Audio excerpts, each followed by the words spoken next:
Kan ini namanya Samson. Lu kagak nyanyi? Aku yang lemah tanpa Samson itu coy. Tak akan sambung. Terganti Semua kisah yang telah terjun. Apaan? Elektronik sertifikat boleh dilaminating nggak? Boleh nggak sih laminating ya? Gue sampai sekarang aja KTP itu gue bertanya bisa nggak dilaminating? Kira-kira sertifikat elektronik bisa nggak? Apa sertifikat lama bisa dirubah menjadi elektronik? Ini izin bertanya, dapatkah kita masyarakat sipil untuk mengecek girik tanah di kantor BPN? Ini banyak banget nih bang pertanyaan seperti ini. Kenapa? Assalamualaikum warahmatullahi wabarakatuh. Sobat ATR BPN dimanapun berada, dari Sabang sampai Merauke, dari timur sampai ke laut. Saya Semi, Saya Harrison. Kami Samson. Saatnya menjawab suara online.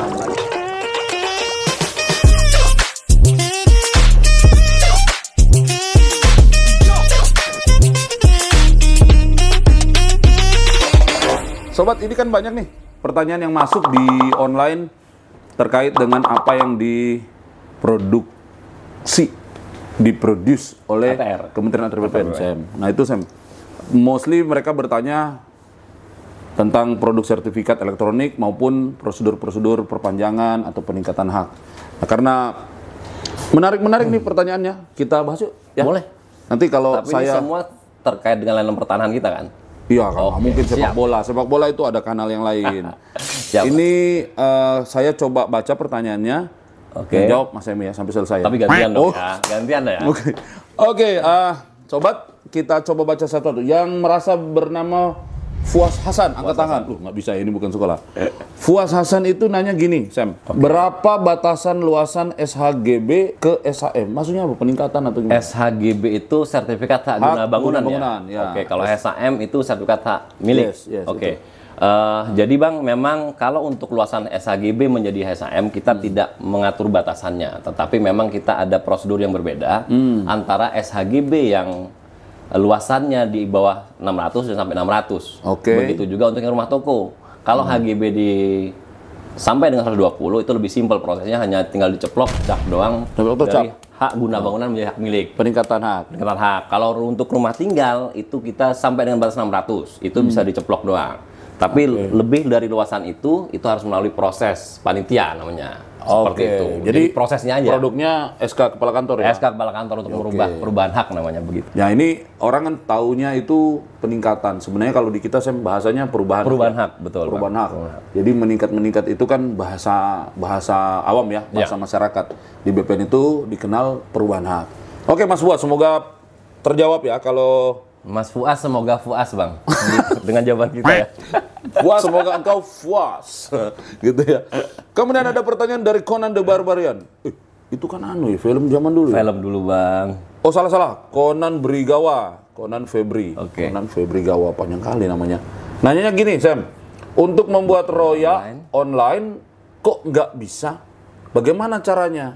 Mungkin gini Bang, ini dimaksud mungkin roya elektronik nih mungkin ya. Oh iya ya. Karena di kita kan online, sejak 2017 kan sudah ada hak tanggungan elektronik nih. Oke. Nah makanya sepertinya ini arahnya ke sana nih Bang. Nah, Jadi coba cerita memang tuh, kenapa tuh? terkait dengan roya elektronik ini hanya bisa dilakukan untuk yang hak tanggungannya elektronik Bang. Kalau yang hak tanggungannya masih yang belum elektronik ya royanya juga dilakukan dengan cara yang konvensional, tidak melalui elektronik. Mungkin itu maksudnya Bang. Dia bisa mohon sendiri atau harus lewat langsung PPAT sendiri, bisa atau sendiri, gimana? bisa diajukan sendiri Bang. Bisa diajukan sendiri. Oke, mungkin ini untuk membuat roya online kok nggak bisa? Tadi kali penjelasannya ya. Kita lihat dulu hak tanggungannya apa, gitu. Jadi kalau hak tanggunganmu itu sudah berbentuk elektronik, Febri, bisa bisa. roya elektronik. Tapi kalau masih analog, dilakukan dengan roya analog. dengan roya analog. Oke ya, clear ya. Pertanyaan nomor 3 datang dari Melvin Oloiharu, 17. Kalau HGU lahan bisa dirubah jadi hak milik nggak? Tidak bisa bro, karena HGU itu adalah hak untuk perkebunan. Oh, Ya kan? peruntukannya perkebunan. Peruntukan itu perkebunan. Hak milik itu pekarangan rumah tinggal. HGU itu kan mostly rata-rata apa ya, luas. Luas, Per lebih hektar. luas, betul. Kecuali betul. dirimu Melvin mau bikin rumah seluas 700 Dan memang dia hektar. dipakai untuk perkebunan seperti Dipakai itu ya. untuk perkebunan. Jadi HGU tidak bisa ke hak milik ya. Oke. Kalau HGB dengan HM mungkin 11-12 ya. Di luasan-luasan tertentu kan bisa melakukan perubahan. betul. Oke. Melvin, terima kasih, semoga puas ya. Oke. Ada pertanyaan dari Mbak Desi Mayasari. Mayasari itu bukannya bos Mayasari. Bis bang. Mayasari. Mungkin ini pemiliknya. Ya, atau mungkin ini keturunan dari pemilik bos Mayasari.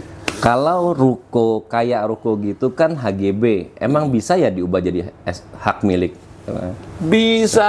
Nah, itu. Tadi udah ditanya sama Fuas Hasan ya? di atas, bisa.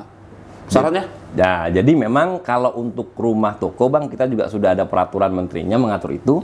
Rumah toko selama memang pemanfaatannya lantai 1 dipakai toko, Ruko ya, lantai 2 rumah toko dipakai untuk perumahan, untuk dipakai untuk rumah tinggal, itu bisa diajukan untuk meningkatkan hak menjadi hak milik bang. Betul. Jadi intinya aturan Bisa. kita membolehkan itu dengan syarat-syarat terpenuhi. Syarat-syaratnya bisa dicek di sini nih ya. Nanti ada aturan-aturan mengenai pemberian haknya. Datang pertanyaan berikut dari Mustafa Fahalik. Coba jelaskan cara ubah nama kelurahan pada sertifikat. Jadi ini penyesuaian ya bang? Ubah penyesuaian nama nama kelurahan mungkin karena ada pemekaran administrasi wilayah berubah, betul. kelurahan A. Itu tinggal di mana? Cakung Timur ya? Nah, Cakung Timur jadi Cakung Barat. Tapi adalah lebih parah lagi. Dulunya misalnya Jawa Barat, sekarang jadi Jakarta Timur. Betul, di Gimana perbatasan. Gimana? Itu Ini ada kayaknya juga. sama nih masalahnya Mustafa nih. Jadi memang hal ini bang terjadi kan bukan keinginan Yang bersangkutan. masyarakat nih Ya, atau ya. pemohon. Jadi Ya. memang ini bisa kita Pengembangan proses wilayah, ya. dengan tanpa biaya bang. Tanpa biaya, tetapi kita minta nanti tolong dilampirkan ada surat keterangan dari kelurahan yang menyatakan bahwa memang bidang tanah si pemohon ini, masyarakat ini terletak di kelurahan mana. Ya, Seperti itu. nama layanannya apa dong? Nama layannya perubahan wilayah bang. Ganti wilayah. kalau Produknya kita. di sertifikat di apa? Produk kita hanya pencoretan di catatan pendaftarannya Kalau saja. kelurahan diganti. Iya, diganti ya. begitu. Berarti hanya seperti itu. Di database-nya otomatis langsung berubah ya? Otomatis langsung berubah. Kita sesuaikan. Itu tanpa biaya. Kan itu kan misalnya terjadi antar provinsi juga sama. Sama. Provinsi-provinsi beda nih. Sama. Kayak tadi saya bilang kan Jawa Barat dengan DKI Jakarta. Sama bang, itu sama. Oke, bisa ya Mustafa. Jadi please datang ke kantor. Itu harus datang ya? Harus Kantor datang, ya? harus datang, karena harus dicek sama teman-teman. Bawa sertifikat dan dokumen-dokumen lainnya. Oke Mustafa, semoga puas dan semoga kamu bisa memastikan dirimu itu sebenarnya ada di Jawa Barat atau di DKI. Nomor 6. Nomor Dari Hergun 7044 nih bang. Mau tanya nih kalau sertifikat hilang bisa dicetak kembali nggak ya, bang? Bisa. Sertifikat hilang itu sebelum dicetak itu ada proses dulu. Proses penggantian. Kalau cuma cetak aja semua pun bisa dicetak, fotokopi juga bisa. Tapi prosesnya yang penting, bukan bisa dicetak. Kalau hilang karena apa? Karena penggantian karena hilang ya. Kan kalau penggantian sertifikat itu kan ada karena rusak ya saya Karena rusak atau belangko lama betul. ya. Rata-rata seperti itu, 3 penyebab itu, rusak, hilang, belangko lama. Nah kalau yang ini kan Hergun nanya hilang ya. Nah hilang itu kan berarti nanti kamu harus harus menyiapkan surat keterangan hilang dari polisi. Terus pengumuman. Sebulan ya? 1 bulan. Sebulan pengumuman. Setelah tidak ada komplain apapun dari siapapun, baru proses itu dapat dilakukan. Nah, dengan kamu disumpah. Ya. Sumpahin apa disumpah? Sumpah. Meyakinkan bahwa memang itu benar hilang kan ya bang gitu. Disumpah bahwa betul-betul hilang dan dia menandatangani pernyataan bahwa itu memang hilang. Betul. Nah, baru kemudian prosesnya akan diterbitkan sertifikat penggantinya. Yang namanya sertifikat pengganti. Sertifikat pengganti lebih baru, tapi dengan data-data yang sama. Betul. Dengan buku tanah. Kan sertifikat itu Hergun dan teman-teman netizen tahu ya, itu kan kembarannya buku tanah. Salinan buku tanah. Salinannya buku tanah. Jadi barang yang sama, satu dipegang oleh masyarakat pemegang hak itu namanya sertifikat. Di kantor kita itu namanya buku tanah. Ya. Jadi ini memuat informasi yang sama bang ya? Sama harus. Kalau nggak sama kan nggak nyambung nanti. Untuk proses berikutnya. Oke Hergun, semoga terpuaskan. Selanjutnya bang dari Shinobi Turtle ya 398. Ini YouTube nanyanya apa? Permisi Min. Mas, sama-sama, permisi, monggo, silakan. Permisi. Izin bertanya, dapatkah kita masyarakat sipil untuk mengecek girik tanah di kantor BPN? Untuk kita di kantor pertanahan banyak banget pertanyaan orang datang bawa girik gitu. Gimana bang? Mengecek girik kan bukan produk BPN Pak. BPN itu kepanjangannya Badan Pertanahan Nasional. Itu tidak pernah memproduksi yang namanya girik. Girik itu produknya dokumen tua itu untuk pajak itu kan. Nah, pajak kan berarti ya teman yang lain lah di kementerian yang lain kan, kemudian memproduksi itu. Cuma memang girik ini sering menjadi bagian dari alas hak yang dilampirkan yang oleh pemohon. dilampirkan oleh pemohon, antara lain memperkuat posisinya di mana, letaknya di mana, luasnya di mana. Cuma BPN itu bukan produsen giri. Jadi kita informasi terkait gini nggak ada di kita ya Bang? Nggak ada, biasanya sih Kantor kelurahan. kelurahan. Mas apa tadi yang nanya itu? Shinobi Turtle. Iya. 3998 nomor telepon kali itu. Oke. Oke, begitu ya Mas Shinobi ya. Jadi ke kelurahan. Kemudian datang pertanyaan dari warung makan Brebes. Ini orang warung makan aja nanya pertanyaan. Bapak, ya Ibu, mohon arahan, apakah surat tanah, SPPT, PBB doang Itu aman. Oh, pajak kan ya? PBB itu kan untuk pembayaran pajak ya Bang Pajak, ya? sama kayak gini Ya. gitu, tapi lebih Sama giri. Lebih kekinian ini lah. bukti bayar pajaknya aja. Nah, sedangkan kalau kita bicara masalah sertifikat itu kan merupakan bukti kepemilikan ya Bang, yang punya nilai hukum ya. Jadi kalau pertanyaannya apakah surat tanah SPT PBB itu cukup aman? Tidak cukup aman Bang. Ya. Jadi seharusnya SPT PBB itu dilengkapi dengan persyaratan lainnya, diajukan sertifikatnya. Supaya datanya terrecord juga di BPN sehingga dapat kita ikut mengamankan juga Bang. Begitu. Jadi kalau pajak itu memang kewajiban. Betul. Kalau siapapun warga negara kan punya sebidang tanah, bangunan, ya dia ada kewajiban membayar pajak. Iya, betul. Tapi kalau bicara soal aspek keamanan administrasi pertanahan itu ranah yang harus ditambahkan daripada sekedar kewajiban pajak. Karena kalau kita bicara mendaftarkan bukti tanah, kepemilikan tanah ya sertifikat, satunya sertifikat. sertifikat. Tidak ada yang lain. Ya, Gitu, jadi soal aman dan tidak aman itu kamu sebaiknya lebih lengkap.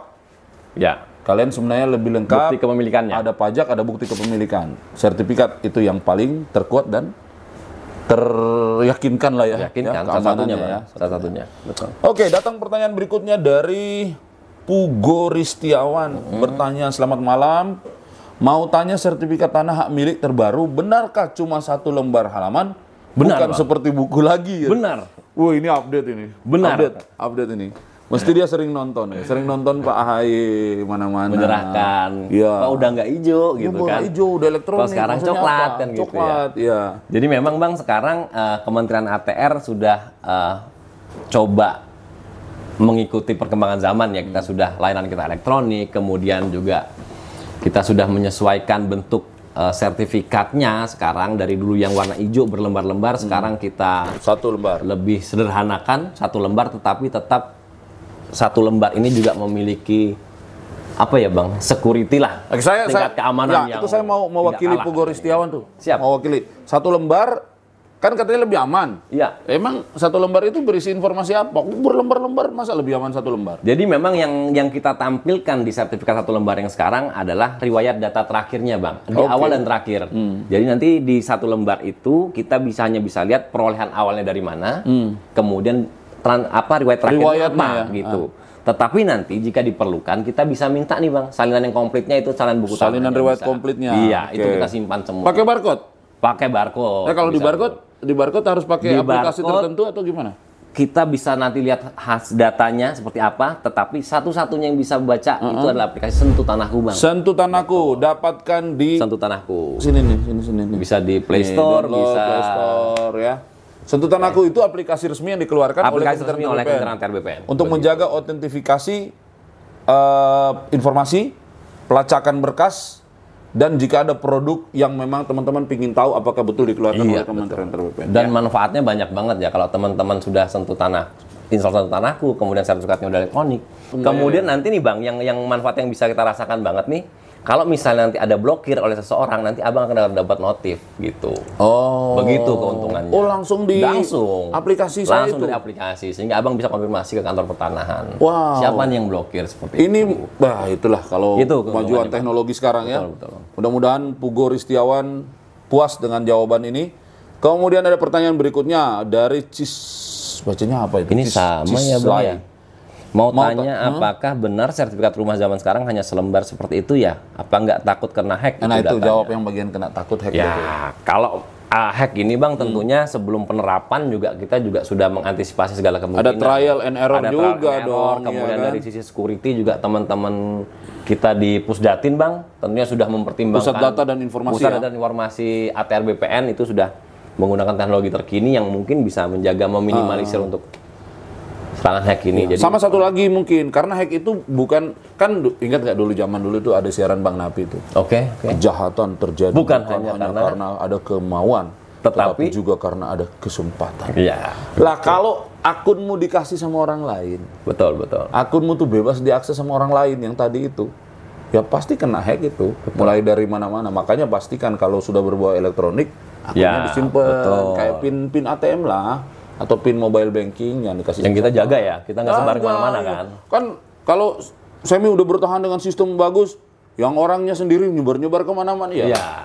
Jebol juga. Juga minimal punya dia. Oke. Kalau yang lain kan enggak. Gitu. Jadi hati-hati ya. Tidak takut lah Pak kena hack. Cuma kan kita tidak boleh takut terus, harus berusaha supaya mempertahankan sistem security dengan baik. Yes. Oke, Cisli, thank you. Nurul Gusti bertanya, elektronik sertifikat boleh dilaminating? Nggak boleh nggak sih laminating ya? Gue sampai sekarang aja KTP itu gue bertanya, bisa nggak dilaminating? Kira-kira sertifikat elektronik bisa nggak? Kalau dari sisi keamanan, yang penting kan kita bedanya sertifikat L itu kan ada barcode, Bang. Barcode itu bisa di-scan apa enggak? Maksud saya selama mungkin proses laminatingnya nggak yang ngepres banget dan tidak merusak barcode, silakan saja. Yang penting nanti dites barcode-nya bisa kebaca apa enggak. Atau gini deh, kita sarankan aja, aslinya nggak usah dilaminating, fotokopinya dibalik. Karena kan kalau kita udah bicara elektronik, niat banget mau laminating tuh. kalau kita bicara elektronik kan yang penting kan sudah data yang ada di pangkalan data kita, bukan yang di hasil cetakannya. Itulah kenapa Bang sertifikat elektronik itu kita bilang salinan resmi yang kita berikan, Bang. Karena kita tetap jaga yang data elektroniknya. Oke, Nurul, jadi boleh. Cuma tadi Pak Sam bilang jaga barcode-nya ya. Kalau rusak, ya itu takutnya tidak bisa di-scan. Nanti kamu marah-marah. Oleh aplikasi untuk aku ya, Bang. Ya. Kemudian pertanyaan berikutnya dari Sami Ardian. Bukan, Bang. Ini Ardian Nugroho. Apa sertifikat lama bisa dirubah menjadi elektronik? Ini apa namanya itu istilahnya? Alimedia ya? Alimedia, kita kenalnya Alimedia. Alimedia itu lama didaftar. Dari yang analog yang berlembar-lembar warna hijau itu menjadi sertifikat yang satu lembar, Bang. Prosesnya gimana tuh? Itu kita kenal tadi namanya Alimedia, Bang. Jadi tinggal datang, masyarakat daftar, bawa sertifikat analognya yang warna hijau itu ke kantor pertanahan, nanti diajukan untuk minta Alimedia, nah nanti akan dicetakkan sertifikat elektronik yang satu lembar. Tetapi yang sertifikat hijau akan ditarik ke kantor pertanahan, Bang. Dijadikan warka untuk disimpan di kantor pertanahan. Oke, catat itu penting ya. Itu penting. Penting, karena kalau sudah dialimediakan, jangan sertifikat elektriknya dibawa, sertifikat juga berubah pulang. Nggak boleh, itu nggak boleh. Boleh ya. Jadi kita tukar. Ditukar. Prosesnya lama nggak itu? Nggak lama, Bang. Berapa? Kalau bisa ditunggu. Bisa ditunggu. Keren nggak? Bisa ditunggu. Bukan hanya junk food yang bisa ditunggu, bro. Kita juga bisa ditunggu Alimedia. Bisa ditunggu. Oke, terima kasih Mas Ardian Nugraha, kemudian Mbak Diah Kunti. Jangan diterusin ya, sampai Kunti aja. Kalau diterusin jadi horor nih. Penerapan sertifikat tanah apakah akan mempercepat proses pembuatan? Kalau menurut saya ya, berarti ini yang ditanyain prosesnya. Proses sertifikat elektroniknya. Penerapan sertifikat tanah akan mempercepat proses pembuatan. Iya. Oke. Kalau pembuatan sih sama ya, ada prosesnya SOP-nya sama. kan, ada SOP ya. Kalau dia ada pemberian pertama kali, ada proses pengumuman, ada proses panitia, segala macam. Tetapi mungkin setelah terbit elektroniknya kali, Bang. Nah, itu namanya, kan nanti setelah di bagian akhir itu akan terbit sertifikat elektronik. Ya, outputnya. Database-nya itu kan menjadi electronic base. Nah, kamu nanti akan bikin layanan-layanan berikutnya mungkin yang sifatnya derivatif tuh. Kayak jual beli kan ya? Jual beli, peralihan karena jual beli, royal. Nah, itu lebih cepat karena datanya sudah klik gitu, buku tanah SU-nya. Dan ke depan kayaknya nggak perlu datang ke kantor pertanahan lagi deh, Bang.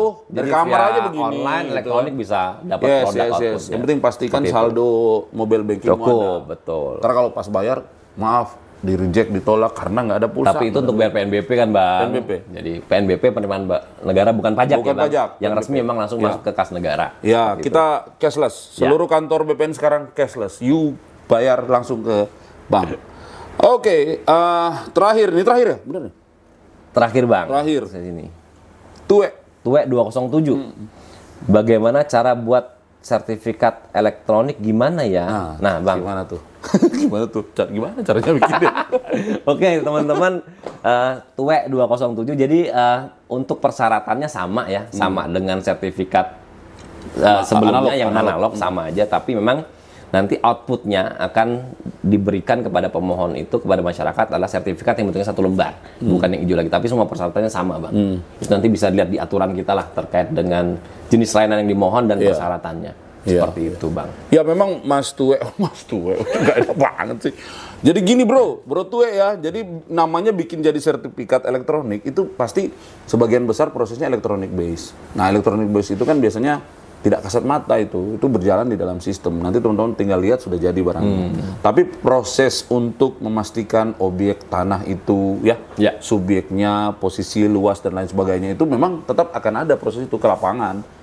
Tapi proses pembuatan sertifikat elektronik ini sampai ke outputnya elektronik. Nah, itu elektronik. Tapi SOP untuk mengurus pendaftaran tanah itu tetap berlaku sebagaimana yang kita ketahui selama ini dalam proses pendaftaran tanah. Jadi mana lagi, Bang? Sudah selesai. Cukup. Waduh. Jadi teman-teman netizen yang kita banggakan, kita cintai, kita hormati dan kita puja dan puji. Sayangi juga dong. Kita sayangi juga, Bang. Kita sayangi, bener. Ini bakal jadi sobat-sobat kita nanti ke depannya nih, Bang. Ya, karena banyak nanti pertanyaan kan kita bacain semua. Kita jawab semua. Seperti itu. Jangan sungkan, jangan malu, jangan ragu untuk bertanya ke kita di program Samson, Semi dan Harrison. Kita akan berusaha menjawab sedetil mungkin, seenak mungkin, segaya mungkin ya gaya. Tapi yang jelas kita mungkin nggak perlu nyebutin peraturan nomor berapa ya, Bang ya. Peraturan mah tinggal dicari. Baca di sini ntar. Nanti akan ditampilkan oleh teman-teman nih. Kasih alamat yang mana bisa diakses seluruh aturan mengenai Kementerian Antar BPN. Oke.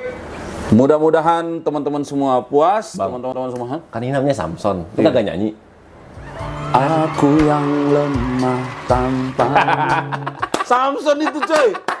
Tak akan sambung. Terganti Semua kisah yang telah terjadi. Apaan? Udah. Kita latihan dulu.